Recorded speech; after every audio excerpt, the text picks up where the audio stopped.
திரு Joseph Vijay அவர்கள் திருச்சி மக்களுக்கு நன்றி தெரிவிக்கும் கூட்டத்தை நடத்தினாரு. அந்த கூட்டத்துல பாத்தீங்கன்னா திமுகவையும் அதிமுகவையும் மிக கடுமையான சொற்களால விமர்சனம் செய்தாரு. ரொம்பவே அனல் பறக்கவே பேசினாருங்க.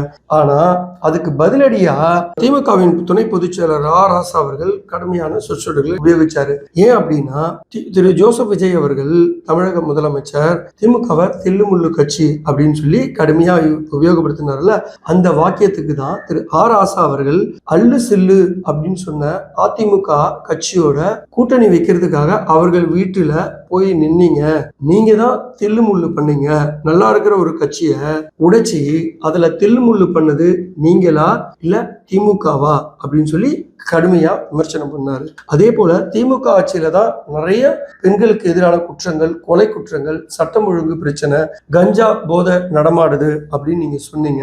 ஆனா ஆட்சி மாறிச்சு, காட்சி மாறல அப்படின்றது எதிர்கட்சிகளோட விமர்சனம் இல்லையா? அதே தான் அவங்க சொல்றாங்க, நீங்க வந்துட்டீங்களே மாத்திட்டீங்களா, இது சினிமா அல்ல, இது நிஜ வாழ்க்கை அப்படின்ற பேர்ல கடுமையா விமர்சனம் செய்தாரு.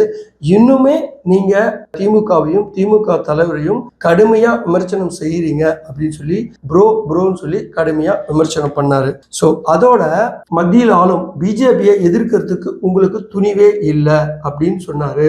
உங்க அமைச்சர்கிட்ட நிருபர்கள் திருவள்ளூருக்கு காவி சாயம் பூசினாங்களே, இதை பத்தி நீங்க என்ன நினைக்கிறீங்க அப்படின்னு கேட்கும்போது அவர்கள் இதற்கு நோ கமெண்ட்ஸ் அப்படின்னு சொல்லி ஓடுறத பார்க்கும்போது நீங்க பயந்து கிடக்குறீங்க, அப்போ உங்க சக்தி எங்க போச்சு அப்படின்ற முறையில மிக கடுமையான வார்த்தைகள்ல உபயோகப்படுத்தினாங்க. அதாவது சட்டசபையில ரொம்ப சோர்வாகவும் மன அமைதி இல்லாமையும் இருந்த நீங்க திருச்சிக்கு போன மாநாட்டுல எழுதி கொடுத்த ஸ்கிரிப்டை ரொம்ப அழகா பேசுனீங்க அப்படின்ற முறையில கடுமையான சொற்சொடர்களை வீசினாரு.